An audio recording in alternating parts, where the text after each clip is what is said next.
L'Auditorium Santa Margherita dell'Università Ca' Foscari ha ospitato il convegno conclusivo del grande progetto del CONI Veneto, in sinergia con la Scuola Regionale dello Sport, la Regione e lo Studio Ghiretti di Parma, ideato per studiare la potenzialità ed il ruolo dello sport veneto nel panorama nazionale. È la prima ed unica esperienza italiana ideata attraverso una serie di forum che ha toccato il Veneto partendo da Caorle nel 2013 con sport e turismo, approdato poi a Treviso con sport ed economia e a Padova con sport e salute, prima dell'appuntamento di Verona con il tema sport ed impianti e a Vicenza dove si è discusso di sport e scuola. Ecco la sintesi di questa esperienza voluto dalla Presidenza del CONI Veneto. Oggi chiudiamo un percorso, ma iniziamo un altro, cioè vogliamo dare dei segnali di cos'è lo sport, di che valori porta avanti lo sport. Certamente alla fine del 2014 abbiamo visto quanto porta lo sport come risultati sportivi, quindi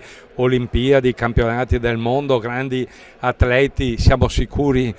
di dire che siamo i secondi portatori di medaglie alle Olimpiadi, però oltre che questo vogliamo anche dire che lo sport è salute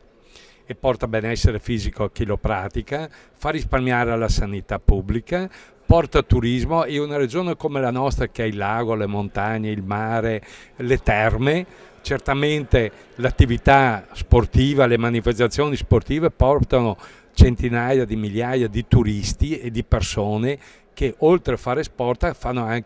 accompagnano gli sportivi. E poi l'impiantistica sportiva, anche qui costruire impianti sportivi non sono soldi gettati al vento, ma dare la possibilità ai nostri ragazzi di togliersi dalla strada, magari di correre su piste di atletica, di andare in qualche piscina a farsi la nuotata e far sano, e quindi quando si costruiscono impianti sportivi si sa che si danno dei luoghi di incontro, di associazionismo e di solidarietà. Si è parlato di istituzioni, un segnale forte che proprio in questi giorni dovrebbe finalmente arrivare in porto la nuova legge regionale sullo sport. Noi abbiamo collaborato per la stesura di questa legge, ricordo che la legge datava 1992, quindi 23 anni fa, ed era giusto metterla al passo coi tempi. Abbiamo avuto anche la collaborazione di tutti i gruppi presenti nel Parlamento regionale, quindi è una legge che non è etichettata, ma è una legge che la portano avanti tutti. Importante che prima della chiusura di questo 5 anni di gestione della regione si possa approvata, perché se non passa vuol dire che perderemo altri 2 anni e andremo avanti ancora per 2 anni con una legge 1992. Il mio è un invito alle istituzioni, visto che sono i tempi ristrettissimi, che questa legge venga accolta, visto che è trasversale e di tutti, dallo sport ma anche da tutte le autorità politiche che ci sono attualmente al governo della Regione Veneto. Un ampio progetto avviato nel dicembre 2012 con la conferenza regionale di apertura indetta nella sala congressi del Crown Plaza Hotel di Padova e che si è concluso a Ca' Foscari alla presenza del governatore del Veneto, Luca Zaia. Qual è il ruolo dello sport del Veneto nel panorama nazionale? Beh, sicuramente di leadership, visto e considerato che abbiamo il più alto numero di praticanti e di iscritti alle società sportive. Questo grande merito lo dobbiamo ai tantissimi volontari che lavorano nel mondo dello sport, basti pensare ai tanti vivai che abbiamo e alle tante pratiche sportive che comunque sono sport di fatto in Veneto. Lo sport non è solo divertimento, non è solo passione, è anche un importante veicolo di sviluppo. Beh, direi proprio di sì. Consideri che il fatturato del turismo in Veneto è di circa 17 miliardi di euro e noi sappiamo con certezza che molta parte di questo fatturato viene poi da una promozione sportiva che si aggancia al turismo. Pensi solo a tutto quello che sono ad esempio gli eventi, i grandi eventi sportivi, che so, la bicicletta e quindi le tappe del Giro d'Italia, 4 tappe che comunque ci danno il sold out negli hotel, i vari campionati che stiamo promuovendo, i campionati del mondo di sci che vogliamo portare a casa. E quali possono essere allora le prospettive ancora di sviluppo e di crescita dello sport per il Veneto? Beh, con il volontariato ci siamo, con i praticanti e i vivai ci siamo. Abbiamo necessità ovviamente di avere risorse per le strutture, le infrastrutture sportive che sono la base della pratica sportiva, quindi palestre, piste di atletica, campi per l'allenamento, tutto quello che serve poi per dare strumenti a queste migliaia di persone che in Veneto fanno pratica sportiva. Al convegno moderato da Luca Ginetto di Rai 3, gli onori di casa li ha fatti il magnifico rettore Michele Bugliesi, che ha aperto i lavori di fronte a due grandi testimonial, il pluricampione olimpico di canottaggio Rossano Galtarossa e il campione mondiale di volley, nonché commentatore televisivo Andrea Lucchetta, che hanno raccontato le loro esperienze di vita. Una carriera sportiva che non è terminata con la fine della carriera agonistica, perché lo sport continua a essere importante e è al centro anche della tua attività. Beh, credo sarebbe una sconfitta se, chiusa la parentesi agonistica, mi fossi trovato a dover abbandonare il mondo dello sport. È stata un'esperienza graduale, molto lunga, appassionante, entusiasmante, che a un certo punto ha visto, come è fisiologico che sia, chiudersi la parte agonistica personale, però rimane la passione, rimane addirittura una consapevolezza ancora più forte di quanto lo sport sia importante per tutti noi. Io ho avuto il piacere di affrontare l'aspetto agonistico. Ho capito che quella è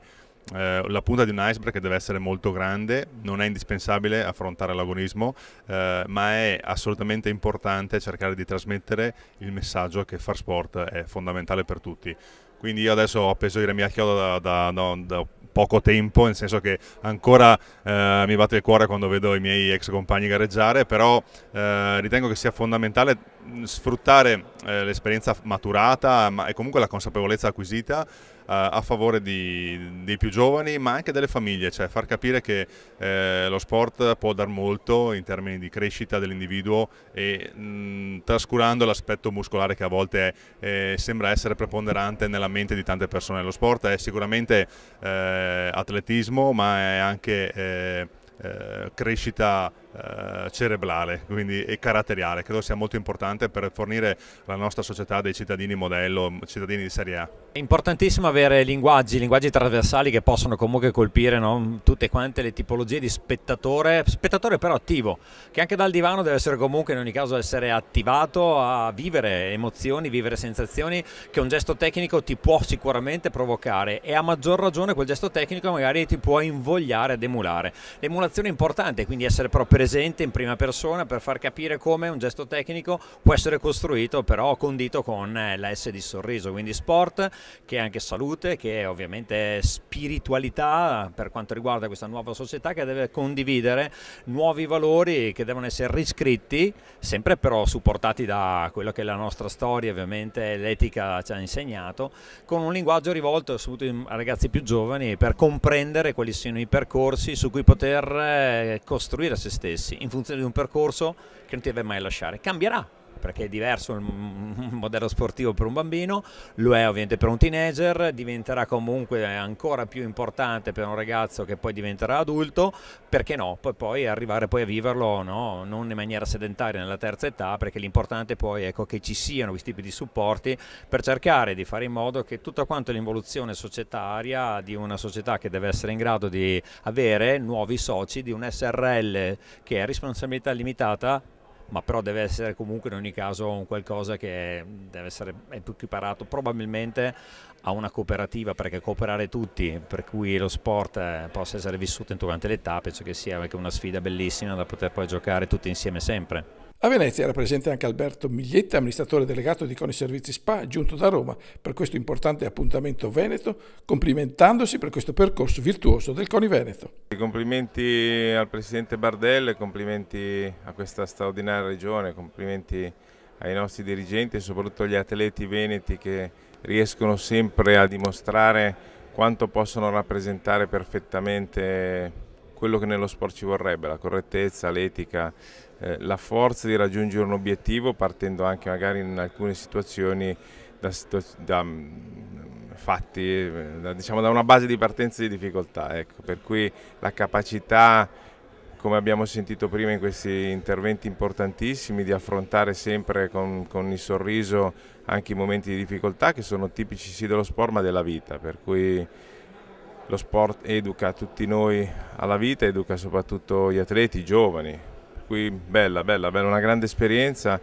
cercare di fermarsi a pensare su quello che si può fare in una regione, su quello che si può fare in una nazione anche grazie allo sport, è un momento molto importante che riteniamo assai un esempio assai significativo per tutta la nazione. Quindi complimenti al Veneto, complimenti ai suoi numeri, complimenti alla serietà con cui affronta tutte le situazioni non solo sportive, e complimenti anche al Veneto, storicamente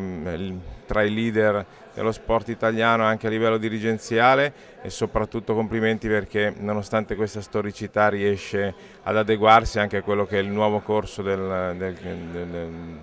CONI nazionale, per cui bene, soddisfatto, felice di essere qua. Molti relatori presenti a Ca' Foscari, tra i quali Roberto Ghiretti, presidente dello studio Ghiretti di Parma, che ha messo in luce le linee guida di questo percorso di crescita e di orientamento, mentre Federico Schena, presidente del collegio didattico della Facoltà di Scienze Motorie dell'Università di Verona, ha trattato gli aspetti utili per diventare migliore dal punto di vista fisico, con un percorso che deve durare tutta la vita. Hanno preso la parola anche Mara Manente, direttore del CISET, che ha posto in luce il sistema che deve tenere conto del fattore sport come punto di aggregazione, mentre il professor Dino Ponchio, direttore della Scuola regionale dello sport del Veneto, ha chiuso il convegno veneziano, mettendo in luce che il Veneto è ancora la grande fucina di campioni e leader nella pratica sportiva.